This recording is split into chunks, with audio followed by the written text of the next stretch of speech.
Nanti Cilivia boleh milih pertanyaan siapa ya.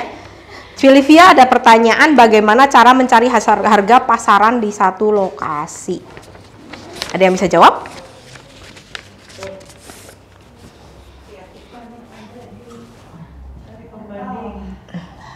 Harga pasaran. Kita sambil discuss ya. Satu, iklan. Paling gampang mah iklan di portal. Terus pembanding. Pembandingnya dari mana? Ya dari iklan. Sebetulnya pembanding nggak bisa. Ini nggak? Punya listing, betul banget. Listing di MyBeyond, ya kan? Misalkan ada yang punya ini, oh dia buka berapa, kita punya buka berapa gitu. Apalagi coba. Salah satunya yang bisa adalah ketika kita, yang kadang kita lupa itu pada saat kita ngelisting. Pas ke listing itu kan kadang ada beberapa data yang kita nggak bisa langsung di listing kan. Nah itu kan dicatat kan kadang. Ada beberapa owner yang nggak mau kan. Misalkan, oh enggak saya nggak mau pakai agen. Tapi data sebetulnya kita dapat kan. Nah itu juga sebetulnya bisa jadi masukan. Kenapa? Karena berapa kali kan dari owner yang mau jual. Data dari owner yang mau jual ini maksud saya tuh yang dia mungkin tidak mau dititip. Kita kan dapat. Jadi ketika kita ngelisting, meskipun kita ditolak, kan kita pasti awal tuh nanya luas tanah, luas bangunan, harga. Nah itu kita catat, gitu kan.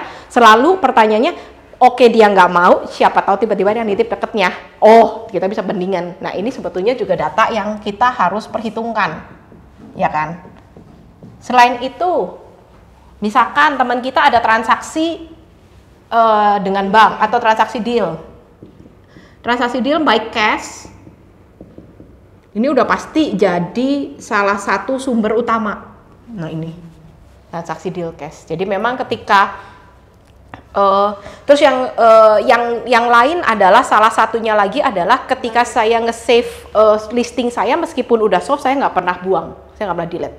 Si notes itu dari 2016, 2015 ada. Jadi memang ketika memang kadang kita diajak ngomong owner, oh gitu ya, iya saya mau jual, berapa ya harga pasarannya gitu.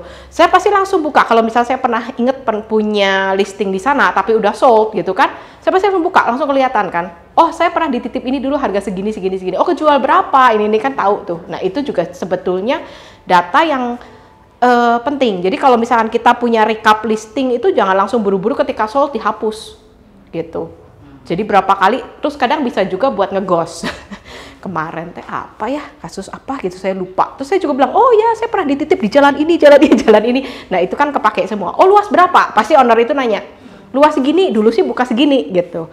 Berarti kan seolah-olah memang kita punya banyak, kita pernah dititip juga. Bukan cuma lu doang yang pernah dititip ke ini gitu loh gitu. Nah transaksi deal cash pasti jadi salah satu sumber yang valid. Ya kan? Paling kan tinggal pertanyaan BU nggak ownernya gitu kan. Kalau BU berarti dia rendah, kalau normal berarti kan ini gitu. Atau misalkan transaksi deal yang KPR pun juga bisa. KPR karena kenapa? Karena kalau KPR melibatkan KJPP kan, appraisal. Gitu. Nah ini mentok-mentok kalau ternyata memang tiba-tiba si owner nggak percaya sama kita, ya ini pihak ketiga kan, appraisal. Gitu. Oh di sini pernah di appraisal segini, makanya ketika saya ada transaksi misalkan kayak di KBP nih, karena memang saya banyak pegang KBP, terus memang saya pegang misalkan ada appraisal, saya pasti nanya misalkan keluar segini, oke, luas tanah tanah dihitung berapa, bangunan dihitung berapa, itu pasti langsung tanyain ke marketing banknya. Buat apa? Buat kita tahu, oh tanahnya segini, bangunan mah abaikan karena kan bangunan berbeda-beda, tapi paling nggak kita kebayang, oh orang bank ngitungnya itu kalau bangunan kira-kira begini tuh dihargain segini. Nah itu jadi sumber yang kuat. Makanya saya berapa kali kan sempat kalau di KBP, mah kalau saya ditanya, Vin berapa sih sekarang harga pasaran gitu kan? Biasanya saya pasti jawab, oh kalau orang bank biasanya ngitung tanah segini, bangunan segini terakhir di appraisal. Itu jadi sumber yang valid karena dari bank. Gitu. Nah banknya bank apa? Terutama salah satunya yang bisa jadi kita patokan adalah BCA, ya kan? Saya kan ada closingan sama Bulia, si Cecil, luas tanah 96, bangunannya itu sekitar 130-an lah, sekitar itulah 2 lantai. Ini listing juga dipegang Bu Torika. Kita tutup itu di 1,55 M. harganya udah pasti jelas. Nah, kan harga KBP teman-teman tahu lagi fluktuatif banget, lagi lompat tinggi kan. Which is kita nggak tahu adalah owner mau lompat tinggi, buyer kadang merasa harga masih belum segitu, itu kesulitan kan. Nah, berarti kan ketika ada bank yang masuk, ini jadi referensi utama, salah satu pertimbangan. Supaya apa? Supaya nanti ketika kalau ada buyer lagi mau pakai KPR, ya kita juga bisa perkiraan, kuat nggak DP-nya.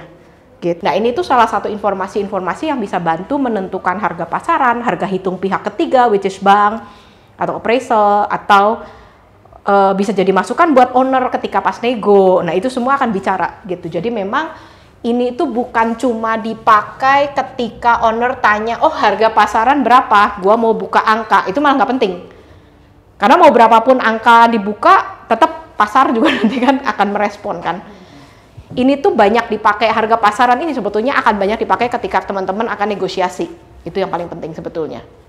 Kalau owner mau buka berapa, suka-suka owner. Kita mau bilang harga pasaran 7,5, owner tetap buka 10, kita nggak bisa apa-apa kok. Gitu kan. Tapi nanti ketika ada yang nego, nah barulah ini jebret-jebret harus dipakai. Gitu. Jadi ini nggak boleh dilupakan. Ada masukan lain nggak? Kayaknya udah ya. KPR, cash, KJPP, data owner, listing, iklan, ya ini yang pokoknya kejual terutama lebih pasti ini. Gitu. Kenapa? Karena yang paling lemah sebetulnya apa sih? Yang mana yang paling lemah? Ini paling lemah. Iklan di portal ini paling lemah. Karena owner buka suka-suka kan sebetulnya. Sebetulnya yang arah kuat itu tuh ada di sini. Nih, transaksi. Data transaksi. Jadi makanya teman-teman kalau misalkan mungkin ya, mulai banyak pegang listing, terus udah gitu di Beyond kan memang diumumin, oh nih siapa jual apa, ingetin siapa pernah jual apa juga penting. Karena ketika nanti kita ada negosiasi, mungkin kita bisa ingat, oh iya teh kemarin si William baru jual ya teh. Coba gue nanya deh, kemarin itu deal di berapa, lokasinya di mana, siapa tahu deket, siapa tahu bisa buat bantu gitu kan. Nah itu juga sebetulnya salah satu keuntungan ketika kita berkantor. Coba kalau teman-teman kita atau saya sendiri lah jadi calo sendiri, saya nggak bisa nanya siapa-siapa. Nggak ngerti tuh buta, tapi kalau di kantor gini kita bisa saling share info. Ya kan, oh blok F kemarin tutup di segini, oh blok ini tutup segini gitu kan, lebih enak lah kita untuk ngomongnya. Gitu. Oke, cukup ya.